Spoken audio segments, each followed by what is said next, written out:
am having, Mac. In today's video, I'm going to be going through my top 5 favorite Mario games. Now, I'm going to make this as inclusive as possible, so everything is basically fair game. Whether it's spin-offs, mainline, you name it, it has a chance of being discussed. That said, the entirety of the Super Smash Bros. Franchise will not make it on this list because I do think it's very unfair.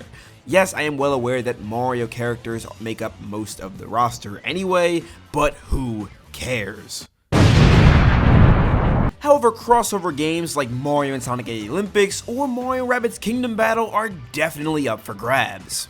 One final thing I do want to note here is that this will be a video comprised of my favorite Mario games, not just the ones that I think are the best, because I will not lie to you, I have a lot of games on this list here that aren't exactly considered the best Mario game, even in my own personal opinion, but I find them so much fun that they are regarded in my top 5.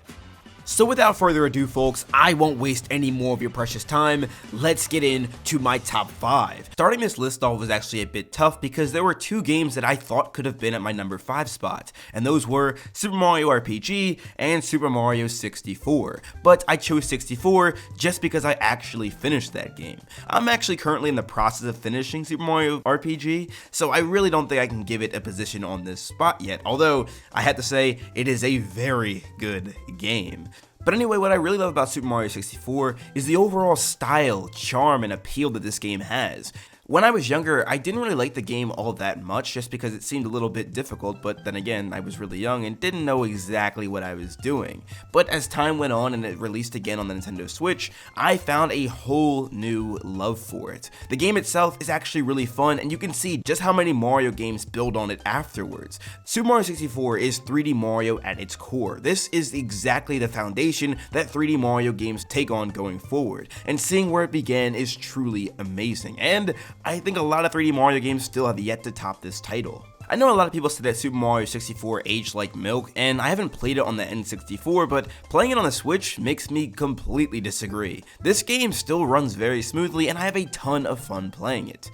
At my number 4 spot is New Super Mario Bros. Wii. You see, growing up, I had so much fun playing this with my friends, and I actually had an absolute blast as it wasn't too difficult, although when I got to the final boss battle, I was going to lose my mind. I almost cried and kicked and screamed trying to beat Bowser at his fullest form. But most importantly, I had a lot of fun playing it. Coming from someone who really doesn't like 2D games, this is peak right here. I believe that this is the best 2D game that I've probably ever played, and I don't know if it's just because of nostalgia, but I really love it. One thing I didn't like about this game, however, is when I played with 3 other people, we'd always end up jumping on each other's heads trying to get to the end. But hey, that's what comes with the fun, I guess.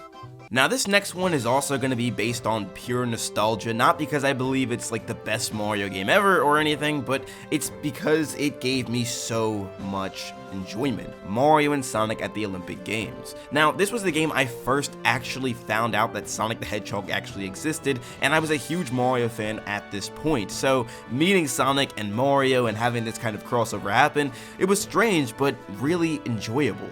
I was probably around 6 or 7 years old when I first played this game, and it made me really interested in not only Sonic the Hedgehog, but the history between these 2 characters. Why did they cross over in the first place, and what exactly happened several years ago that would cause such a rivalry between them? The game itself made for a very fun party game, but it was more so the characters involved that had me truly fascinated.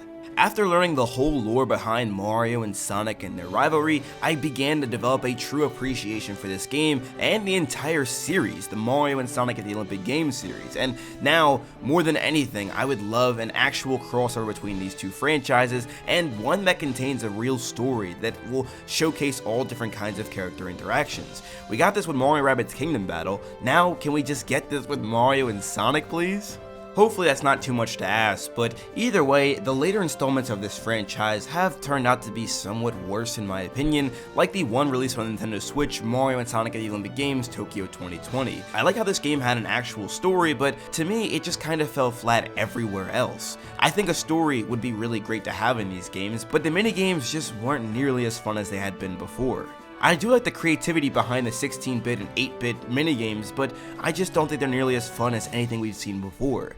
But while we're on the topic, I don't even think that the first Mario and Sonic Olympic Games is the best one. I think that title goes to London, but I'm going to say that Mario and Sonic Olympic Games is on this list because of the fact that it gave me an interest in the entirety of the Sonic the Hedgehog franchise and gave me a deeper understanding in the history between these two characters.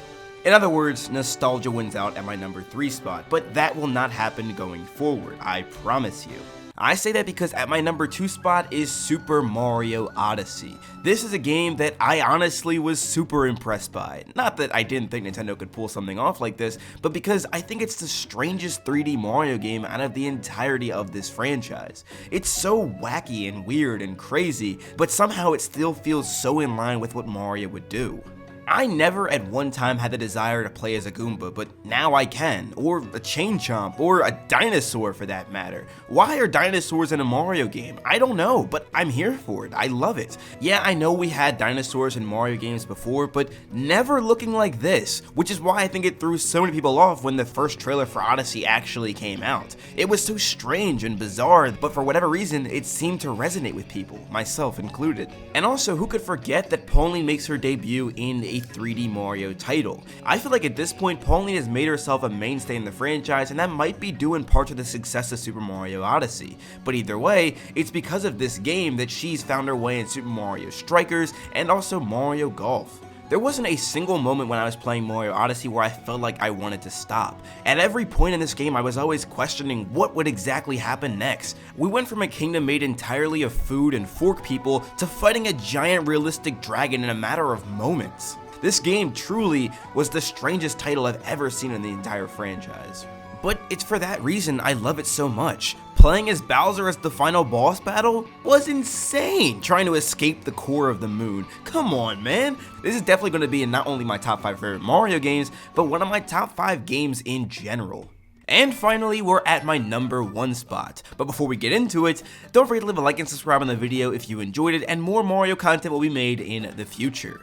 My all-time personal favorite Mario game is Super Mario 3D World plus Bowser's Fury. Now, this is kind of like a 2-in-1 option, but to be entirely truthful, it is just one game with a little bit of extra DLC. But the reason I love this game so much is because of that fact alone. This game has so much multiplayer opportunity, and in my opinion, it's the best multiplayer game of all time. When it initially released on the Wii U, I thought that Super Mario 3D World was already a great game, and probably one of my favorites. Picking up and playing this with just about anyone was always going to be a great time. The game is really fun on your own, but it's even more fun when you play with other people, and unlike the Mario Bros. Series, you don't have to endlessly jump on other people's heads to get things done, which makes it really cool, because I've never seen a 3D multiplayer game work like this and still be tons of fun. This game really killed it, but when it added Bowser's Fury, it added a whole new level of fun and a new format for 3D Mario games. As much as I love games like Odyssey and 64, I feel like that Bowser's Fury is the new blueprint for what 3D Mario games should be going forward. This vast openness and having these levels in this open environment feels so satisfying as you can just run through and complete them at your own pace and still have a fun time just running around and collecting power-ups as Mario. When it comes to 3D Mario games, they don't really utilize power-ups that much, unless it's like 3D World or Bowser's Fury. And if they do use them, it's only for a short amount of time and only for a few levels, like Mario Galaxy for example, as well as Galaxy 2. But games like Mario Odyssey, well, they don't have power-ups. It's more so just using Cappy and capturing an enemy or an object and using their abilities instead. The foundation of the Mario franchise was built on Mario collecting power-ups using those abilities to defeat his enemies, and Bowser's Fury is able to do that and so much more. The game's story is kind of rooted in Mario's Sunshine, but also parallels that of Super Mario 3D World, which I think is really interesting. Having Bowser Jr. play as your side and also making this a multiplayer story mode makes it really fun, and of course very climactic as you're fighting against this new form that Bowser seems to have obtained. It's because of these reasons that I find Super Mario 3D World plus Bowser's Fury to be the best Mario game, or at least my favorite. But now I want to hear from you guys. What's your favorite Mario game? Is it Mario Kart, Mario Tennis, Mario Strikers? Let me know all your thoughts in the comment section down below. I'd love to see what you guys have to say.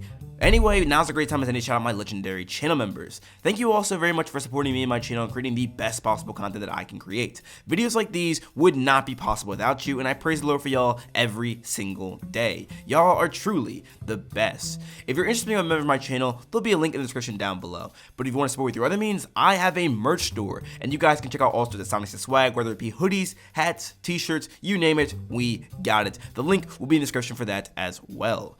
But anyway, thank you all again so much for watching. This is SONICSTA signing out. Have a super blessed day, y'all.